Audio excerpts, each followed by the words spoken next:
Hey guys, how's it going? This is Natinator. Welcome back to your weekly dose of Creepypasta. The story for this week was a request from our very own Subscribe SoundCloud, so I do hope you all enjoy it. Now, of course, I want to throw it over to the patrons over on Patreon. Just a reminder for you guys that because I extended the August round, the September round is also carrying over for this week, even though we're technically into October now. Sheesh, time flies. Anyway, shoutouts as always to the disciples: Tiffany, Subscribe SoundCloud, Backwards D-Dog, Vera Ohio, Sylvia Kirschbaum, Jelly, Jim Jam Bonks, Seth B. Myers, Amberly Perry, Teddy Dog, Brooklyn Gonzalez, and Patrick White. Thank you all so very much. I appreciate you guys. Now, as always, turn out the lights, get comfortable, and let the story begin.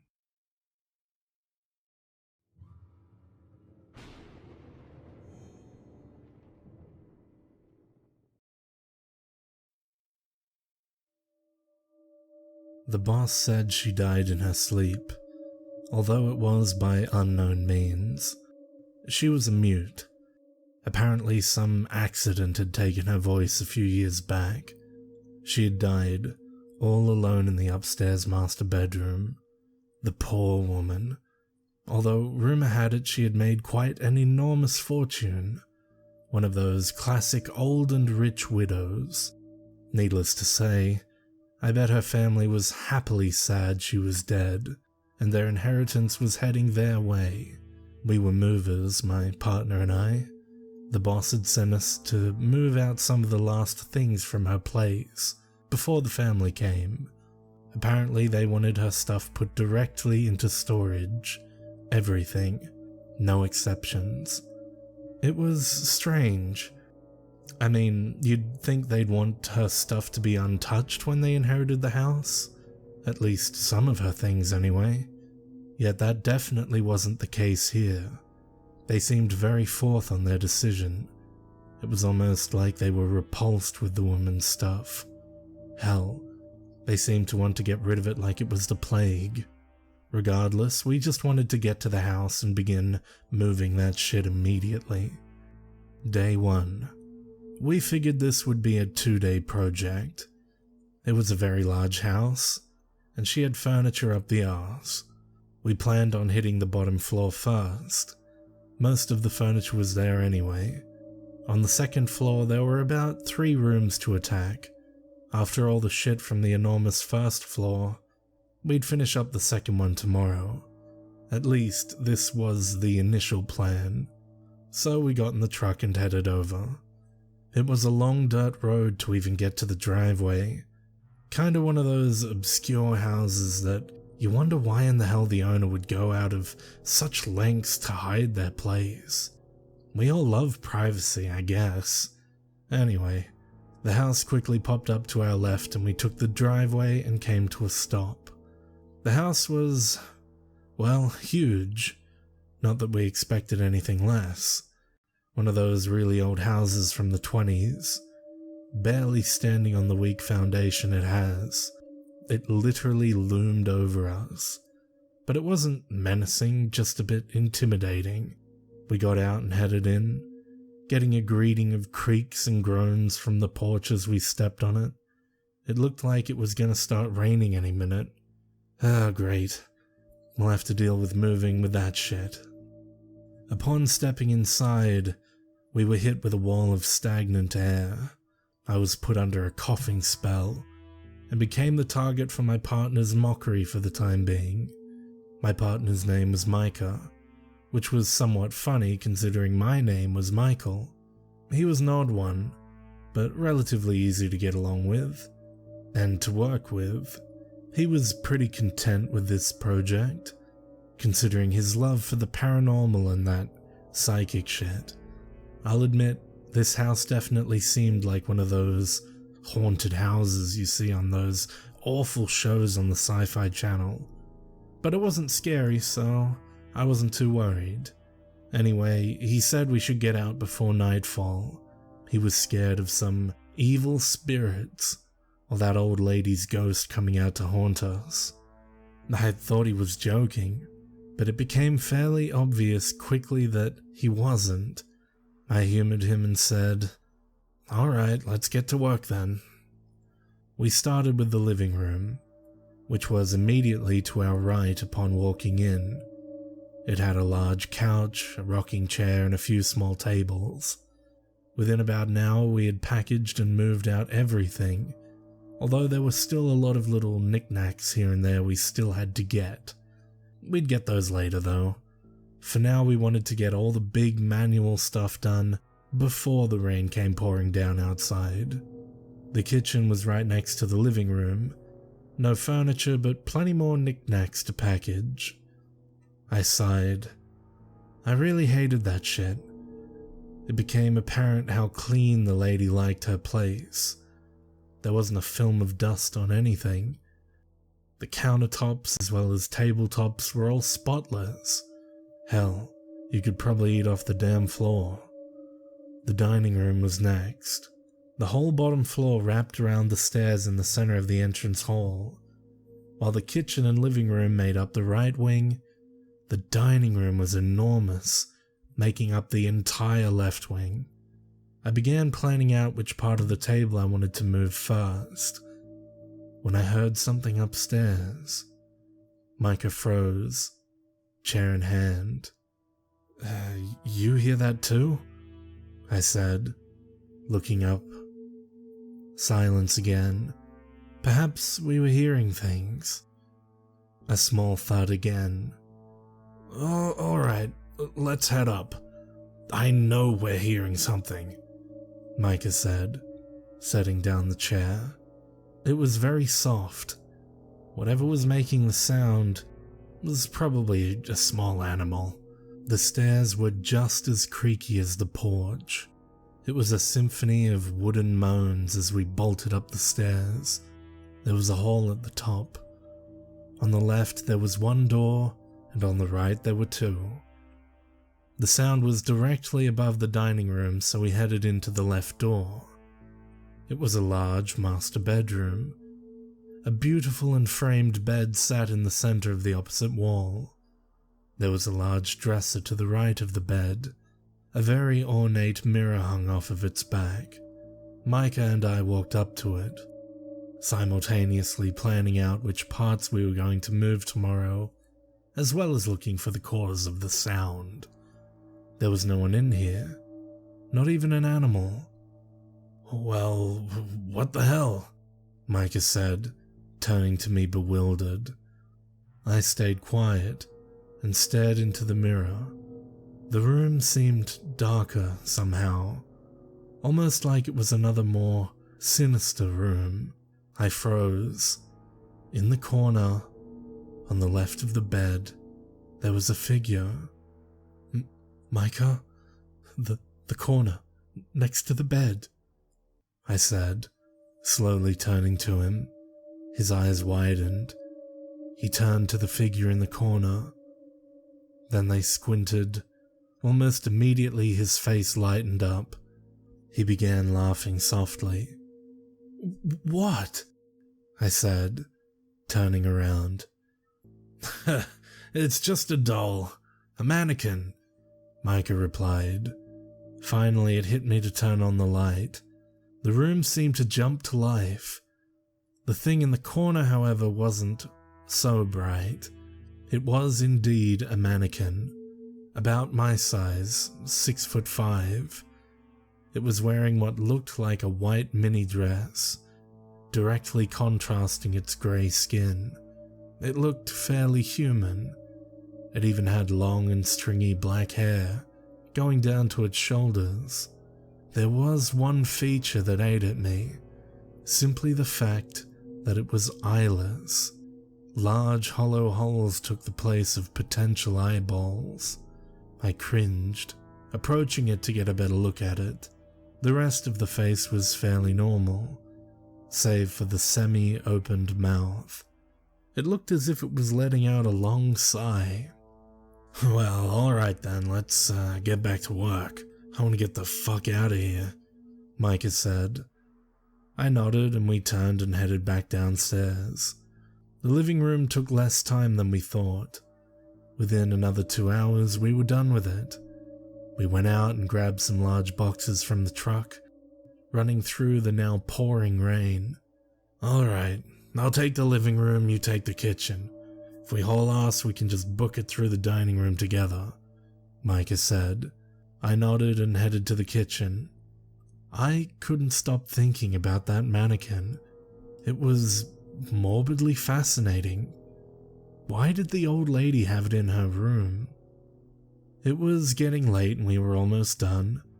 I had an army of large boxes behind me and was just finishing up sorting and packaging up the kitchen items. The last item was a picture of the lady. She was wearing what looked almost like a funeral attire-like outfit. It was a depressing photo. I tossed it in the final box and walked into the dining room. "Ready?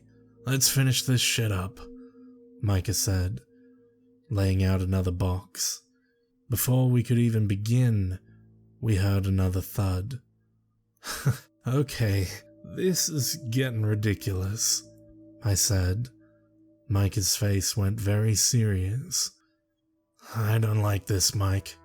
What if that mannequin is walking around?" I laughed. "You're joking, right? Man, save that paranormal shit for someone else, Micah," I said, turning back to the box. There was another thud.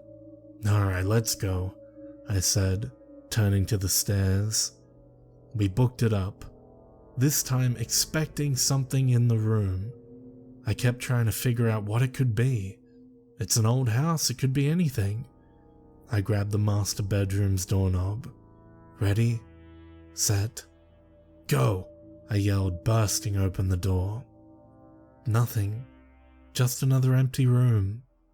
Were we making this shit up? I looked over at the mannequin. It was still there, still waiting.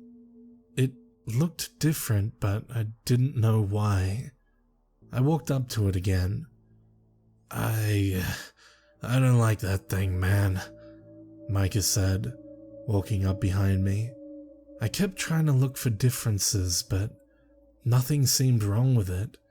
It just stood there, empty and hollow. What was making the sounds? It must have been the house. It couldn't be anything else. I stared at the doll for a little while longer, waiting for it to move. Nothing. We must have been imagining things. We headed downstairs and with a mission: to get the hell out of the house. I stuffed the knickknacks in the box as fast as I could. I didn't know what was going on, but I didn't really want to stay. Within about 30 minutes, we had the bottom floor emptied. "Alright, let's get the fuck out of here," Micah said, heading to the door. We loaded the boxes onto the truck, and I headed back to the house to lock up. The door only had an inch left as I closed it, before I heard a crash come from upstairs. I froze. The mannequin was the first thing I thought about. I waited for something else, but I really just wanted to go. "Yo, Mike, what's up?" Micah called out, already in the truck. It was pitch black up there. Night had already begun falling. I turned to him. Nothing. I'm coming," I said, closing the door. Fuck it, I'm ready to go home. Day 2. I met up with Micah at work. He looked at me with a glum expression. We were both dreading today. That mannequin. I was kinda nervous of working next to that thing. And so was Micah. We got in the truck and made a silent voyage to the house. Micah grabbed all the big boxes we had, his head completely invisible behind them. "Let's just get in and get out," he said. I laughed. I couldn't agree more. We got in and walked straight up the stairs. We both seemed to silently agree to save the mannequin's room for last. In and out, no wasting time. I sighed and braced myself for a quick job. We both split to the 2 rooms on the right and got to work. There was no furniture in my room, and coincidentally, there was none in Micah's room. This obviously greatly pleased us as we stuffed the pictures on the walls into the boxes. In about 10 minutes, the rooms were done. We put the boxes away in the truck and braced ourselves for the final room. This one had furniture. Okay, let's grab the bed and dresser first. Fuck, why don't we just leave the mannequin here? Micah said, semi-serious. We can't do that. We need to grab it too. The lady, hell, the boss too, was clear we needed to grab everything, I replied, although I wish I didn't have to say such a thing. Micah was silent as we headed up the stairs. Again, we heard another thud from the room. That's it. This place is fucked up, Micah said behind me. Look, let's just go in, dismantle the bed, take the pieces down, grab the dresser, knickknacks, then the mannequin. Quick and easy, I replied. I turned the knob and opened the door. I froze. Holy shit, Micah said, backing away. The mannequin was in front of the window. Had it moved? Someone must be fucking with us, I said, trying to force a fake laugh. What? Who the fuck else has come in here but us? Micah said, visibly agitated. I suppose I couldn't blame him. Look, let's just get to work, ignore the fucking thing, I said. I wanted to finish this shit and get the fuck out immediately. Micah was silent. Fine, he murmured. 10 minutes. The bed was disassembled and halfway in the truck. Another 10 minutes. It was all in the truck. The dresser was next. Thing was fucking heavy, but we got it down. It was nice and easy work when we ignored that goddamn mannequin. Alright, let's get the rest, Micah said, heading in with a box. I stopped and looked at the house. The mannequin was technically its last keeper. I'd like to burn the thing. Maybe I would. The family wouldn't miss it. I laughed, only to be cut off by a sharp scream. What? I said, running to the door. Mike almost ran into me, bolting out the door. It moved again. But fuck this shit, man, I'm done in there. I'm fucking done, Micah said. He was practically in hysterics. He must have been joking. What the hell are you going on about? He turned to me. His face was beet red. He looked genuinely frightened. It fucking moved. It was in front of the door this time. I'm done. Done, man. I'm not going back in there with that thing, he said, panting. No, surely he was kidding. I walked back to the front door. The walk up the stairs was the longest walk of my life. Micah sat in the front yard. He was genuinely serious. I reached the door. The mannequin was back by the window again. Micah, are you kidding me? This shit's gone too far, I yelled. Now I was angry. Fuck this suspense shit. I headed in the room and stopped halfway. I heard something again. This time directly from the mannequin's direction. My heart almost stopped. The mannequin began turning toward me. No way, I said, stumbling back and falling down. It turned and looked straight at me, cocking its head, almost giving me a curious expression with those empty eyes. Fuck, this isn't real, I said, struggling to get up. The door seemed a million miles away. Its joints were squeaking as it began to struggle to take a step toward me. Before it landed its first step toward me, its arm fell. making a sharp thud on the floor. I couldn't speak anymore. This was unreal. "Mike, what is it? Is it still there?"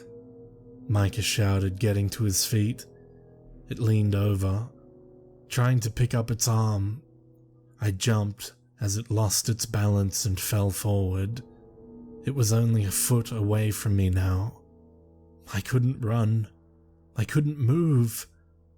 It smiled a strange grin at me and reattached its arm, reaching toward my feet. I could hear strange, soft crying sounds coming from its mouth. Did it have vocal cords? I began taking a few steps back. It stopped for a moment and then it lunged. I yelled as it grabbed my waist and began trying to climb me, essentially. I was hysterical now. I couldn't believe this was happening. Micah ran in to see me struggling with the doll. Fuck, no, fuck off, Micah said, kicking it off me. Its body broke into pieces as it shot down the hall, limbs bouncing everywhere. We booked it. I ran, almost falling down the stairs to get to the door. Micah was already halfway to the truck. I turned around to see it at the top of the stairs. I froze again. Something about it paralyzed me. It had already reattached all its limbs and began trying to descend the stairs. It still had that goddamn smile on its face. But the eyes instilled a fear in me I had never felt. Mike, let's fucking go, Micah yelled from the truck.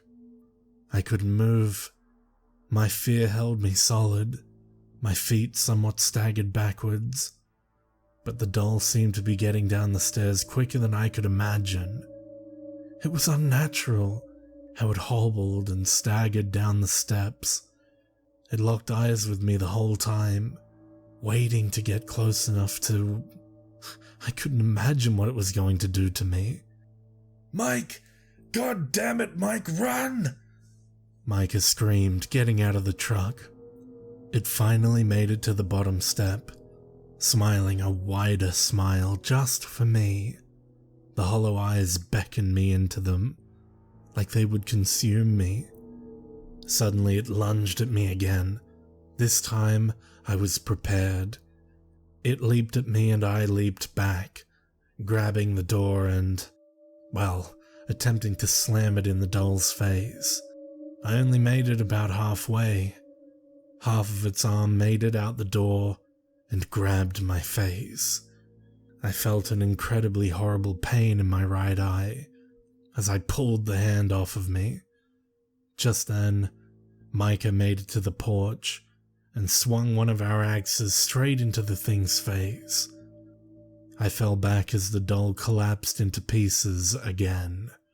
Come on, Micah said, helping me up. We booked it to the truck, my hand against my face. Blood was everywhere. I was still unsure about the extent of my injury.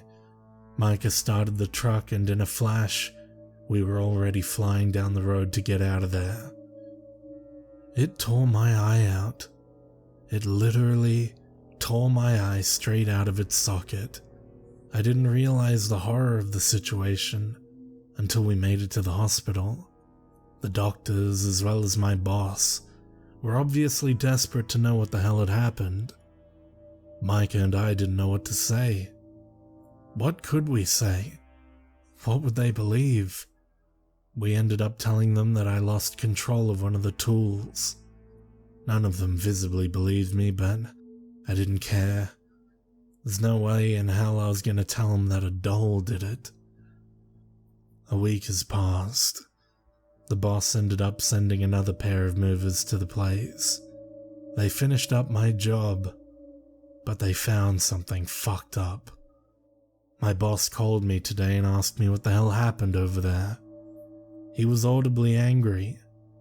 Apparently, he thought someone was playing a fucked up joke.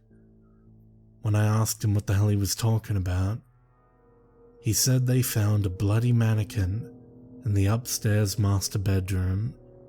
It had an axe lodged in its head. I almost dropped the phone. Surely he wasn't serious. He said that wasn't all. "Michael, they say there was a human eye in one of its eye sockets.